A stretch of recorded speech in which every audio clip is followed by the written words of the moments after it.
Good evening. This is Channel 1 News Hour. I trust you're having a lovely day so far. Well, we have a comprehensive bulletin lined up for you this evening. For now, we take a look at the highlights.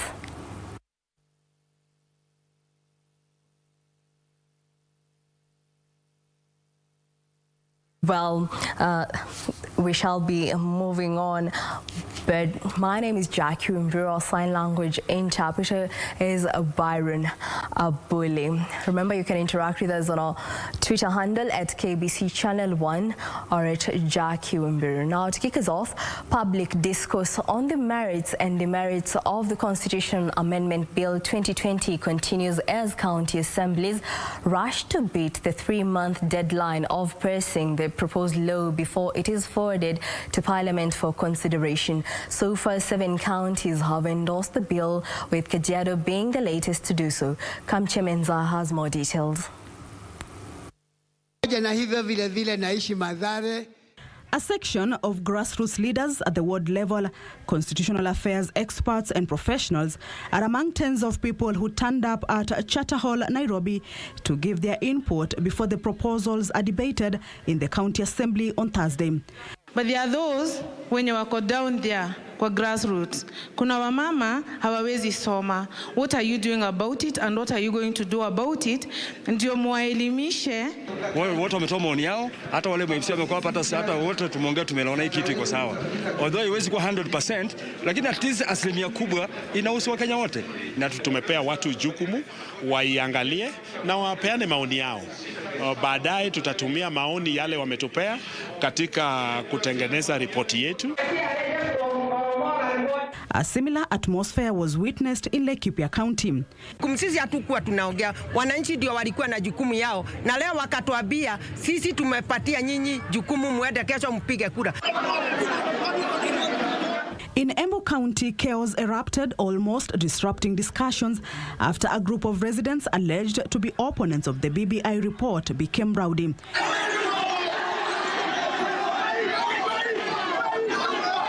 Lakini nina huzuni sana kuona viongozi wenye wamechaguliwa na wananchi wanakuja kudanganya watu hadharani. Ni aibu kubwa kwa Mheshimiwa Shimba. Elsewhere, members of County Assembly in Meru County reportedly had a difficult time during the public participation forum and were forced to switch to vernacular language in a bid to communicate. Kakamega and Kiambu counties also engaged their electorate in dissecting contents of the proposed law, with Kakamega experiencing a low turnout. Lakini hata hawawezi tangazia watu waje watoe maoni yao kuhusiana na hii document ya BBI. Wale wamekuja ni wale wamewezewa kufika. Wengi wanaendelea kupeana maoni kupitia kwenye mtandao. Various justice and legal affairs committees will compile reports to be tabled for debate in their respective county assemblies. Kajiado County has become the 7th county to pass the bill in a smooth session held on Wednesday, with 32 members voting in support and 9 opposing. Kamche Menza for Channel 1 News. In other news, the government has mapped 39 crime hotspots in Mombasa for action. Interior and Coordination of National Government Cabinet Secretary Dr. Fred Matiang'i, who chaired a security meeting with local community leaders, at the same time directed security agencies to act tough on drug traffickers in the area.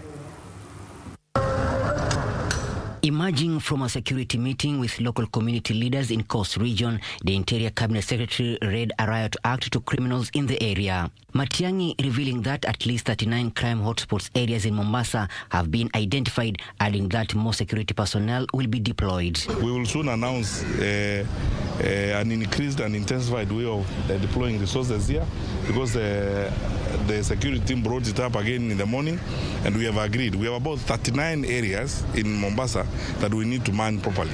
Interior CES was on a development tour at the coastal region, directing security agencies to act tough on drug traffickers. The war we want to intensify against the drug trafficking will not succeed if we are not getting support from these people. And you can see clearly we are registering some successes as we go along. I wish there were we were faster, but we are still making very good progress in working with these guys. Earlier, Matiang'i had inspected government projects, including the 28 billion shillings Dongokundu Social Economic Zone project, the 1.9 billion shillings Likoni Floating Bridge, and the rehabilitation of the 318 million shillings Liwatoni Fishing Complex. The Interior CS warning contractors working on government projects of dire consequences, even as he lauded the workmanship done so far. The objective is to ensure that we are getting value for money and that we are keeping with the deadlines in the delivery of these projects, because we have so many projects across the country. Currently, the government is undertaking 824 road infrastructure projects and several local industries. Reporting for Channel 1 News from Mombasa County, I'm Michael Mondiga.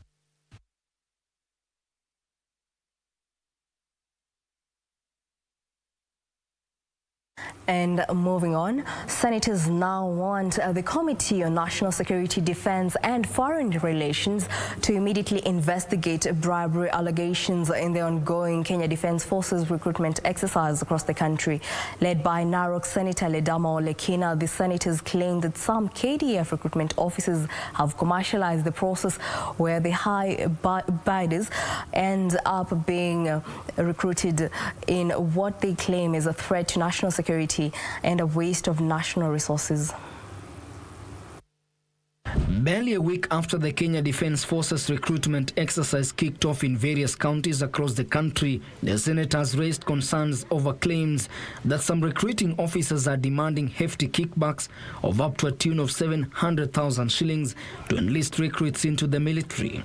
An orphan who had gone to make an attempt to be recruited in Bomet has just SMS'd me that they wanted 400,000.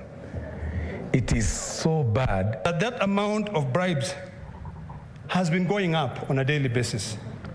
Mr. Speaker, sir, this is not only criminal, but also a threat to our national security. Quite a number of brokers who are purporting to be having influence over the recruitment and are preying upon innocent and vulnerable young persons, purporting that they could help them get to the military.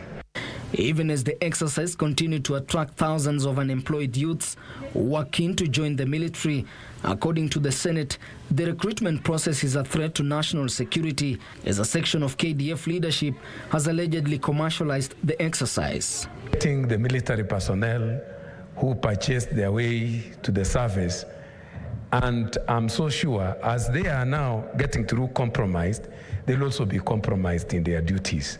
In a statement tabled before the Senate by Narok Senator Ledama Olekina, the senators are now calling for fairness and integrity of the recruitment process, demanding KDF to identify rogue officers and take appropriate disciplinary measures against them.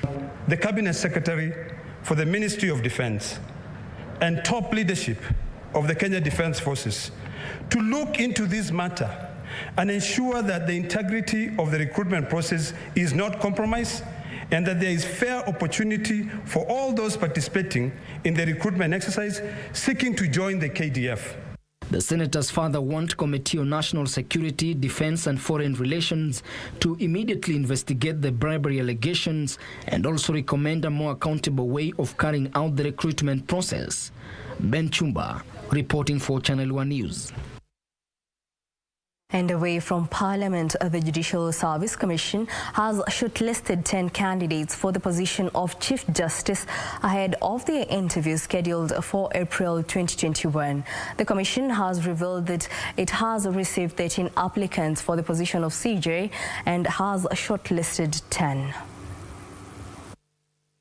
The race to succeed David Maraga as Chief Justice has intensified, with Judiciary Service Commission shortlisting the names of the applicants who had shown interest to lead the judiciary. The names of the candidates shortlisted include Justice Said Chitembwe, Professor Patricia Gadhiru, Justice Martha Kome, Justice Marete Njagi, Philip Murgor, Justice Ndumanderi, Fred Ngatia, Justice William Ouko, Dr. Wekesa Moni and Alice Nyano. Elsewhere, judiciary officers tasked with dealing with children matters will undergo regular training to ensure children in distress have access to prompt justice. In a speech read on her behalf by Court of Appeal President Justice William Ouko during the launch of a policy document on child protection, Deputy Chief Justice Philomena Mwilu also called for concerted efforts to weed out child defilement cases that are steadily on the rise in Kenya. We must also address the rising cases of defilement. Defilement of children as young as 1 year. Defilement of children by their parents, their fathers, their relatives. It would appear that punitive laws that were passed seem not to be deterrent enough. In the executive, there are reforms on children matters. And I want to believe also in Parliament, when we engage them, there is passion, there is commitment, and there is direction in how we handle our children. We are trying to make sure the children of Kenya enjoy the fruits, the freedoms, the rights that are contained in the Constitution. For Channel 1 News, I'm Ben Troy Njue. Well, that report brings us to our first break here on Channel 1 News Hour. Don't go too far. We'll be right back.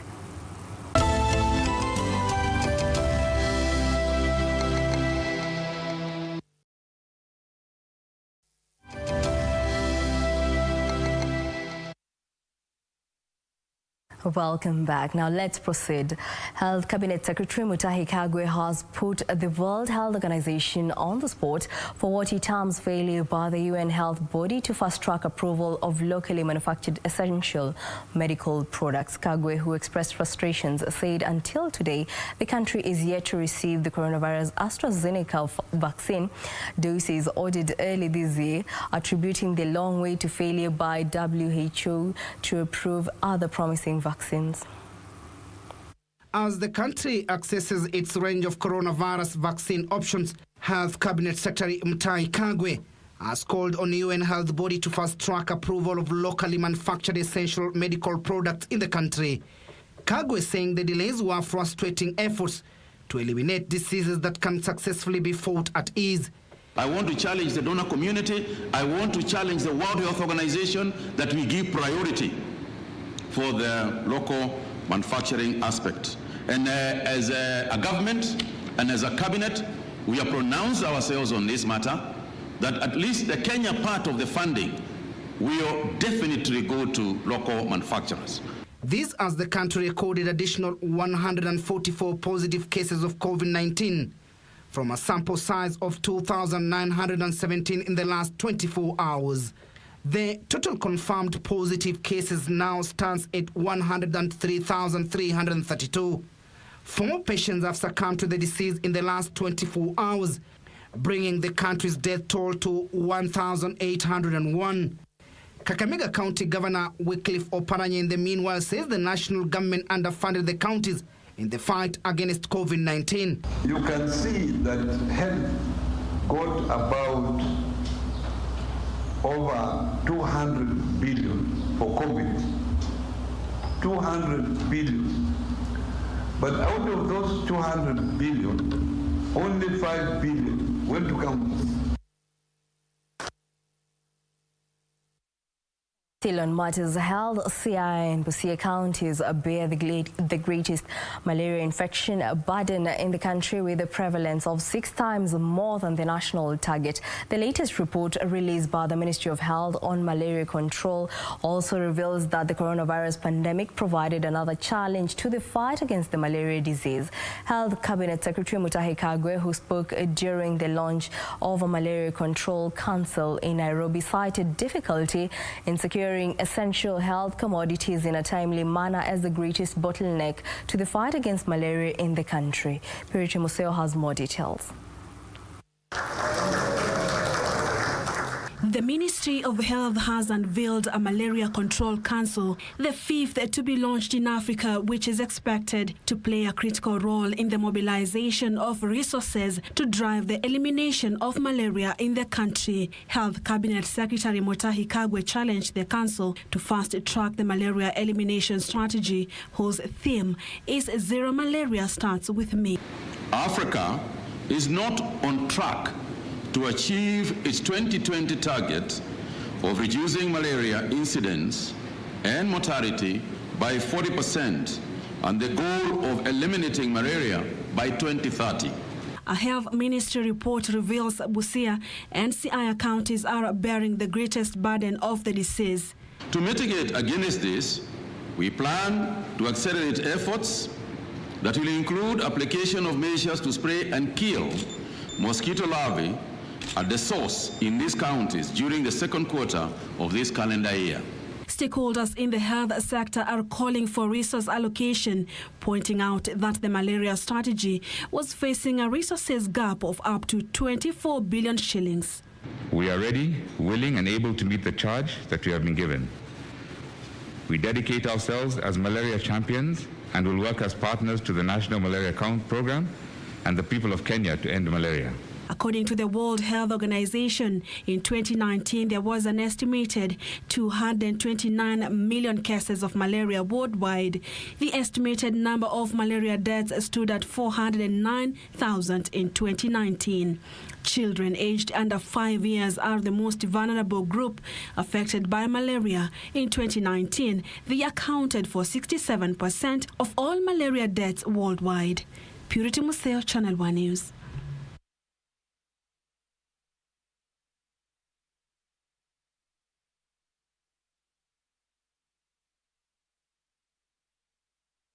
And now on to matters education. Candidates registered for the Kenya Certificate of Primary Education examinations have a 10-day window within which to revise the sub-county school choices. According to a circular from the Ministry of Education, candidates can review their choices between February 15th and 26th. According to a Ministry of Education circular, Kenya Certificate of Primary Education examination candidates have a window of between February 15 to February 26 to review their sub-county school of choices. All primary schools presenting candidates for the KCPE exams have been advised the choice of day schools will be based on the parents' area of residence. Candidates will sit the examinations between March 22nd and March 24th.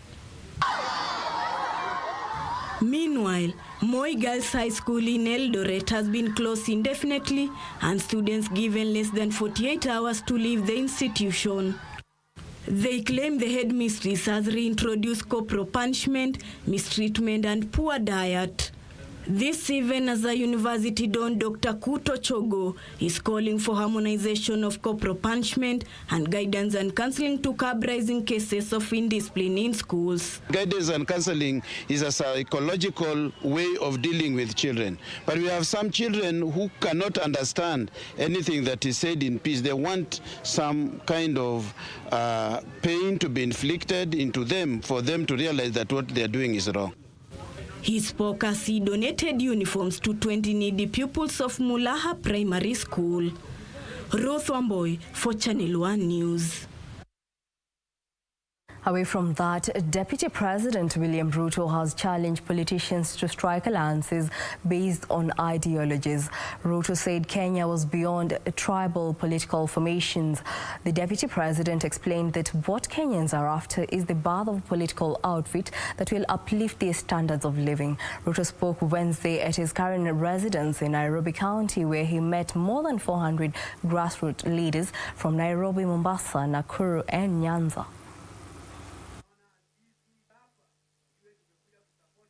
You don't need tribal leaders. You don't need tribal ideas. You don't need ethnic chiefs. You need visionary Kenyans who can think for Kenya as a Kenyan unit. And that is what we need to do. And that's why I'm very passionate about this. Even if I remain alone, I am walking this journey. Hata wale wakikusanyana pale wamekusanyana. Hata wale wakikusanyana pale wamekusanyana pale kwa kona. No problem. Because I know all of them.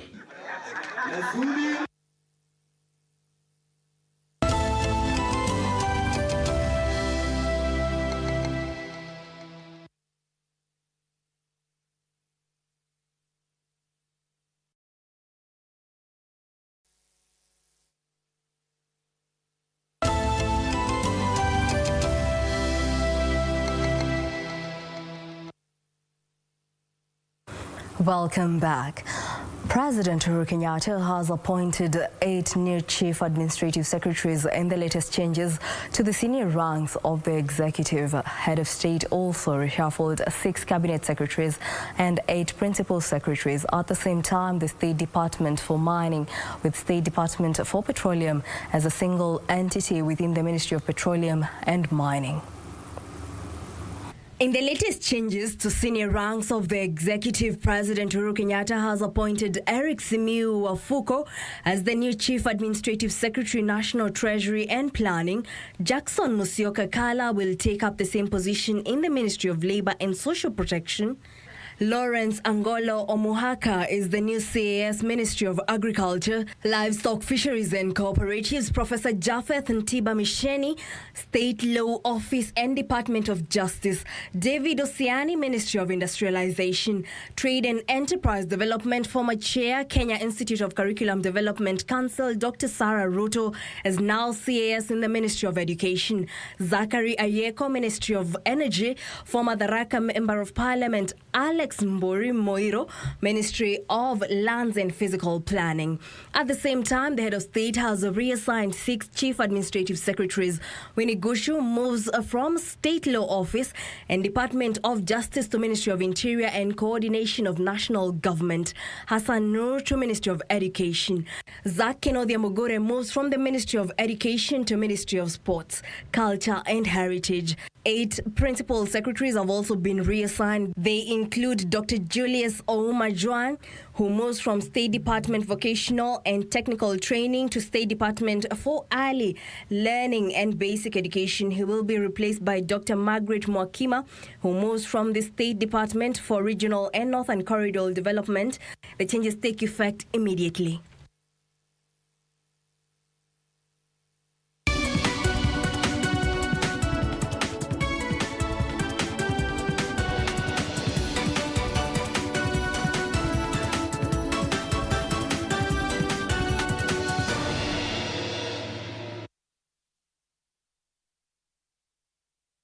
Now let's talk business. Only 2 listed companies have achieved a 50-50 gender representation in their boards.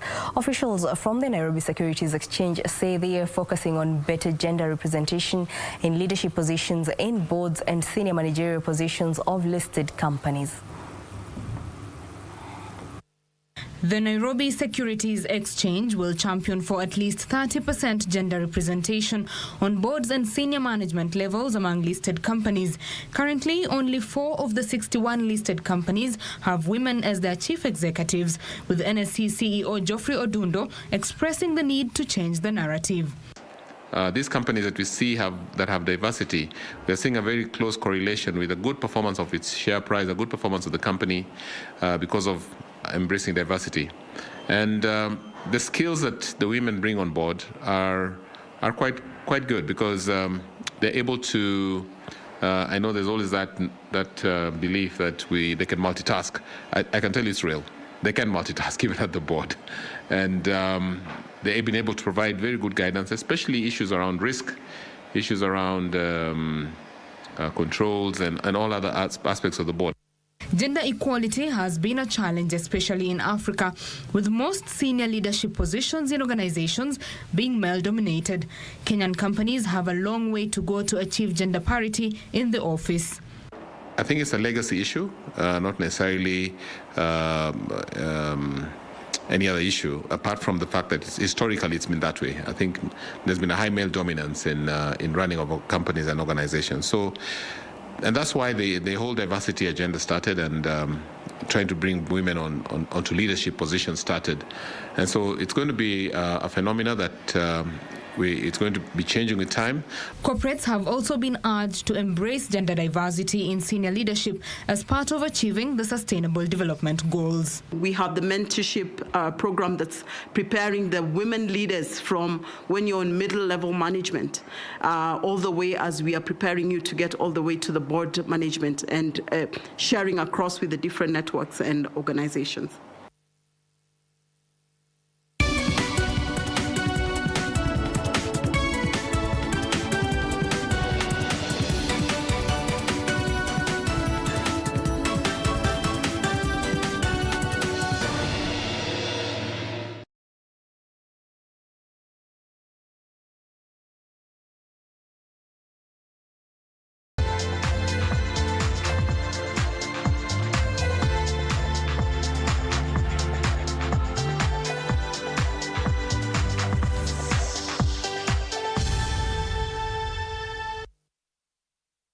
And in the sports arena, Sports Cabinet Secretary Ambassador Amina Mohammed has urged the Kenya Zurkani Federation to do more in ensuring the sport is spread to all parts of the country in line with the sports development projects ongoing in Kenya. Ambassador Amina reiterated the government's commitment by saying that all sporting disciplines are considered in the development project and all must do their best to nurture the talents. Amina spoke while receiving donations from the Iranian ambassador to Kenya this evening.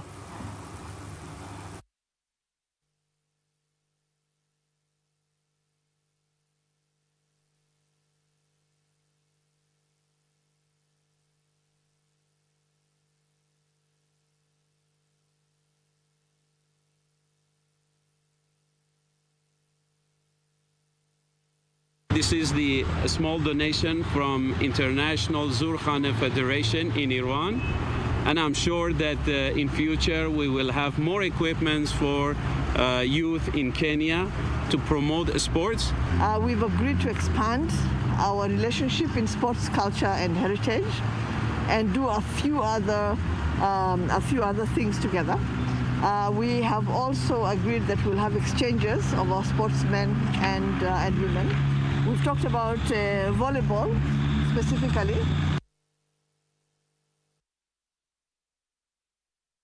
The Ministry of ICT, Innovation and Youth Affairs has pledged to continue supporting the Kekoso Games due to the critical role they play in promoting physical and mental wellness of government employees. Now, the 2021 Kekoso Games will be held from the 20th to 28th of August in Kericho.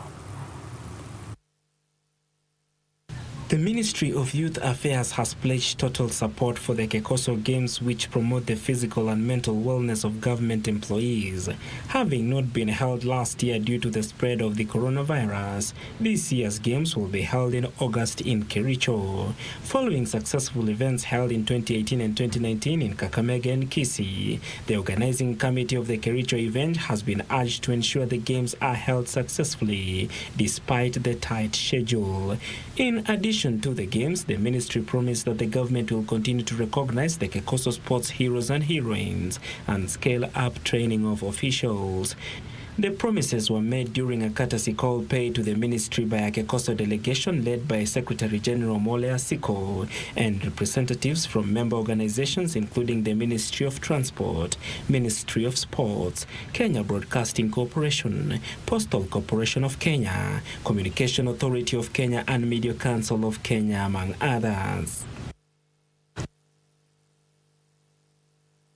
Other news: for the first time in history, the organizing committee of the Sports Personality of the Year Sawyer Awards will conduct a one-day symposium for sportsmen and women during this year's gala that will be held at the Lake Naivasha Resort, Nakuru County, this Saturday. This was confirmed today during the unveiling ceremony for this year's sponsors and partners in Nairobi.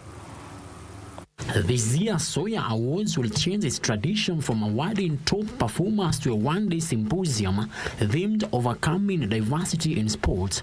The symposium will be attended by top athletics creams who will attend to 3 education sessions led by 2008 Beijing Olympic champion Wilfred Bungei. We are only emerging slowly, and I say emerging slowly because you can be able to see that us that we are always in sports, we have started to compete now slowly, and we are coming back to resume our normal lives in sports, and also to the general public that we are all starting again to move slowly as we hope that we can be able to pull together out of this pandemic going forward. During the gala night, we intend just to have a meal together. It's not really awarding, but we look at people who did something through COVID, people who put a smile on our faces during that particular period. And we, as usual, we'll be looking at people who are innovative, people who are resilient, and those who train. Meanwhile, title sponsor Safaricom injected 1 million shillings towards the event alongside Communications Authority of Kenya CAK and County Pension Fund CPF, who presented sponsorship dummy check worth 2 million shillings and 300,000 shillings respectively. During the 2019 Sawyer Awards, Eliud Kipchoge was named the overall sports personality of the year, while Helen Obiri was crowned the sportswoman of the year. Frederick Muki for Channel 1 Sports.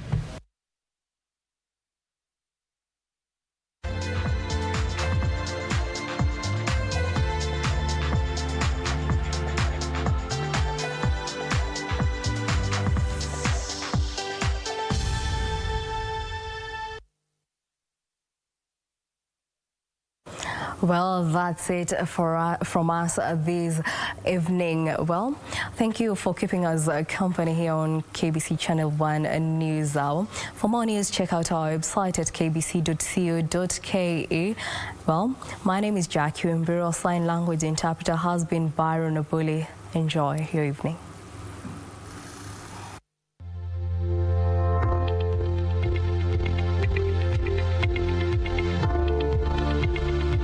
I hope you're well. My name is Irene Mchuma Odem. It's one of those nights that most parts of the country will experience partly cloudy conditions.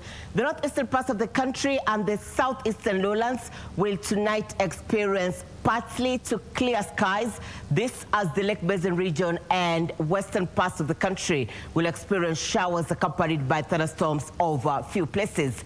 Tomorrow, waking up to a sunny day across the country.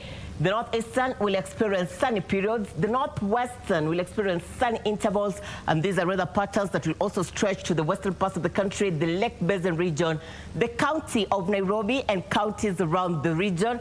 The coastal strip will also experience sunny intervals, and in the afternoon we'll see an increase of wet conditions over a few places in the country.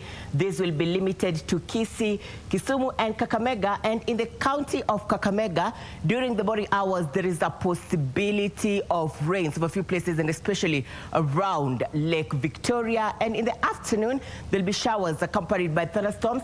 The northeastern will continue to experience sunny intervals. The northwestern will experience sunny intervals. Areas around Samburu will experience a bit of cloudiness, but that does not mean that there will be wet conditions. It will be sunny at the coastal strip and also at the southeastern lowlands, including the capital and counties around the region. Mandera will tomorrow experience the highest temperatures across the country at 37 degrees Celsius. Nairobi will experience highs of 27 and lows of 15 degrees Celsius. And for you in Voi, expect highs of 32 degrees Celsius. And on that note, let's now cross the borders and have a look at the international forecast. Good night. See you tomorrow. Bye.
Beauty College.